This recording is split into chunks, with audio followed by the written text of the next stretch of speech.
We saw what we thought was a log, and the closer we got to it, there was some movement.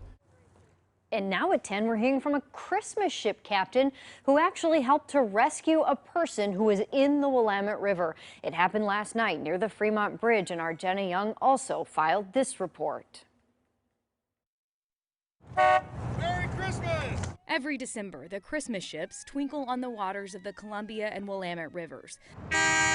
It's a 65-year-old tradition. People that do Christmas ships love boating, and this gives us an excuse to be on our boat. Rob Stefik was leading the parade last night when he noticed something in the water under the Fremont Bridge that got his attention. We saw what we thought was a log, and the closer we got to it, there was some movement. That movement was a person drowning.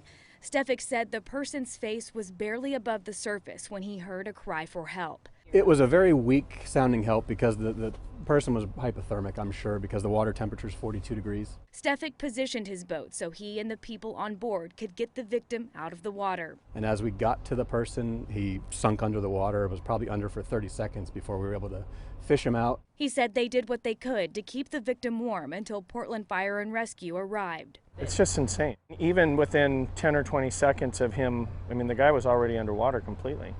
So he wasn't coming up, he wasn't swimming, he wasn't thrashing. He was done. So another 10, 20 seconds, it would have been all over. Chris O'Neill watched some of the rescue. He, like Stefik, called it a miracle.